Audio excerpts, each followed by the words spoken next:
Assalamu алейкум, урматтуу кыргыз элим. Ананда светтер жалт деп жанып турат го. Ошол жер Тажикстандын экинчи борбору Худжант деген шаар экен. Душанбеден кийин баштагы Ленинабад шаары. Ал эми мына мен турган жер болсо Максат айылы, Баткен Исфана шаарына карайт.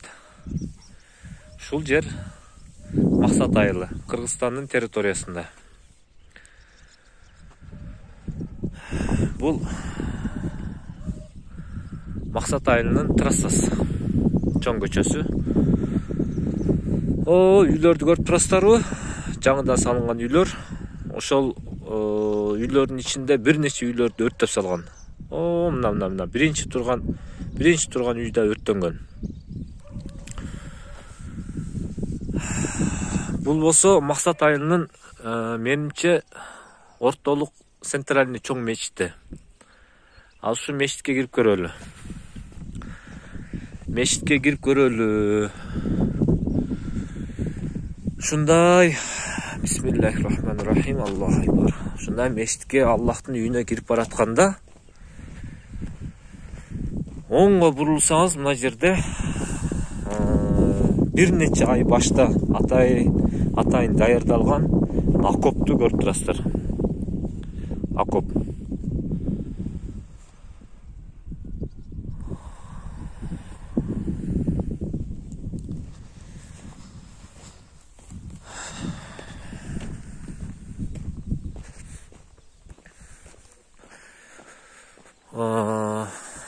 Мынакей.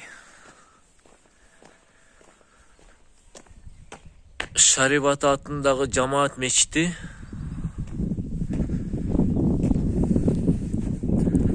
Бул жагы болсо эң тала экен.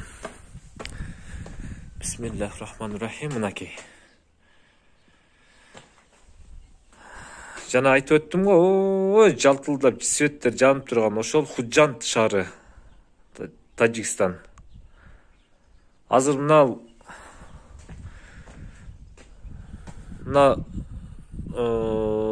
Максат айылынан машина турган көчө турат го. Ошодан бир аз ылдыйдан кийин граница бар экен да, нар жагы Тажикстан, бул жагы Кыргызстан. Эми мына мечитке кирели. Бисмиллахир-рахманир-рахим. Мечитке кирсек, бул жагы көптөн бери бул мечитте мынакей жамаат менен намаз окулбай калган. Мына мусор, мынакей мусорларды толтуруп ташташыптыр. Мынакей мына жерде Алла сактасын, эмнелер гана мына баласына жептир, мына тамакты жеп, тамагыңа ташты кылгыр, мына мечитке мынантип таштап кетип калыптыр. Мына эмне тамак экен.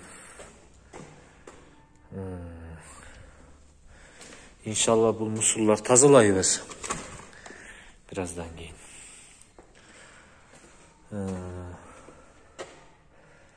Мына жерде Куран китептер турат.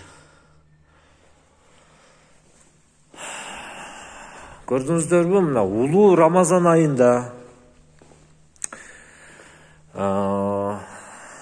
Аллахтын үйүнө кирип, мечитке кирип, Кыргызстандын территориясы. Мынакей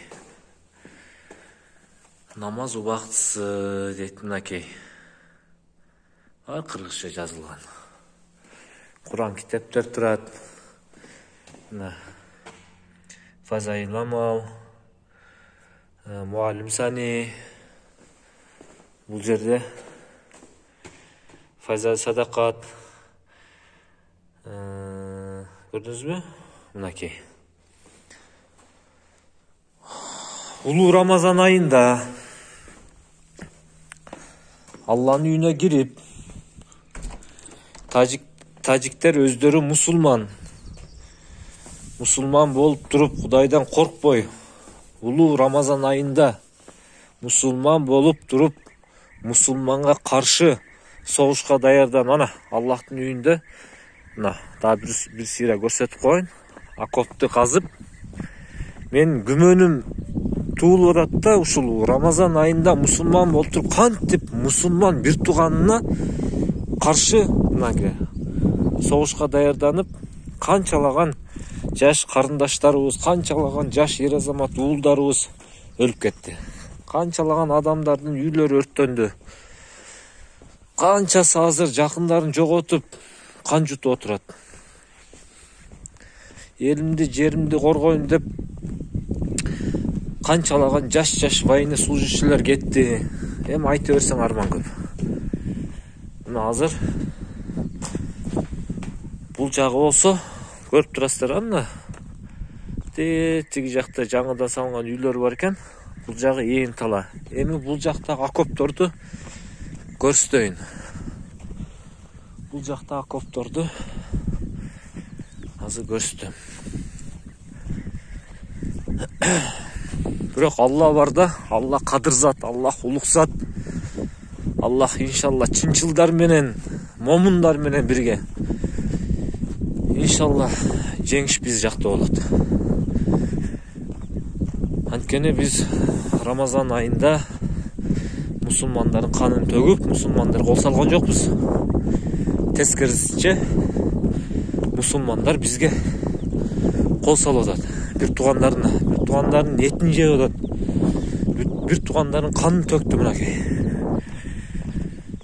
Мына окоп. Көрдүңүзбү? Окопко түшүп алып, арам ойлор.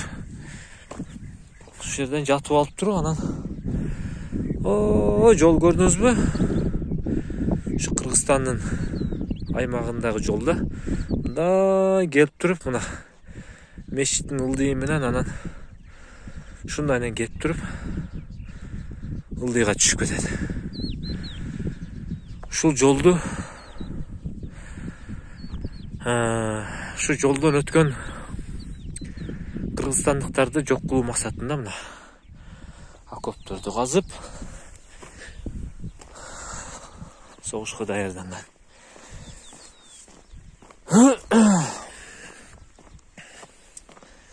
Мына окоп, экинчи окоп.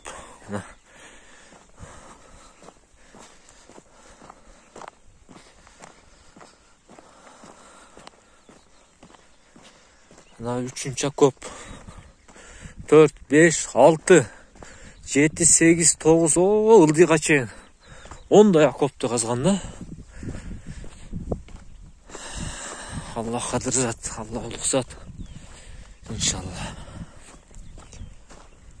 Ар бир жамандыктын артында жакшылык бар. Кыргызстаныма, кыргыз элиме бир сонун бир Алланын бир чоң нематынын белгиси деп ойлойм мен. Ушундай кыйынчылык, ушундай бир жамандыктын артында бир чоң жакшылык бар да, иншалла. Алланын каалоосу менен. Анакей.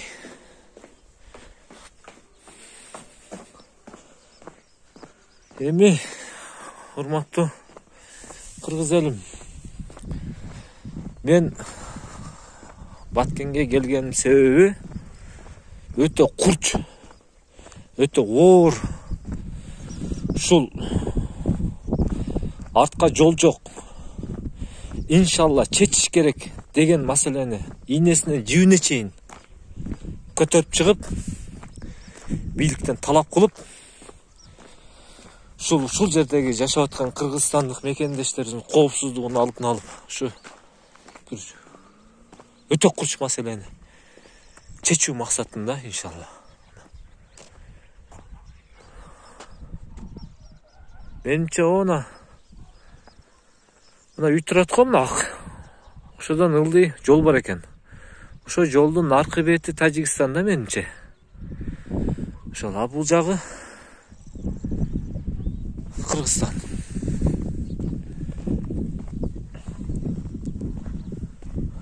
Кудай кааласа,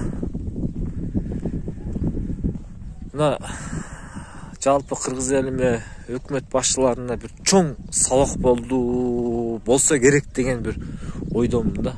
Бул азыр Кыргызстан боюнча менмин деген эркектер түнү уктай албай 100 жолу нары оонап, 100 жолу бери оонап ойлоно турган маселе да бул проблема. Мына Тажикстан менен границанын бардыгын тактап туруп чечип, анан ассаламу алейкум деген күн келди го деп ойлоп турам.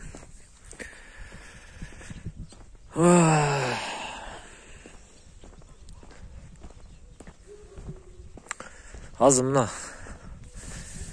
оозду бекиттик.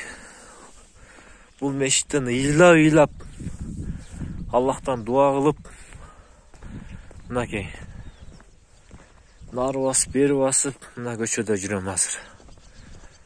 Өзүмдү коерго жер таппай. Ассаламу алейкум ва рахматуллахи ва баракатуху.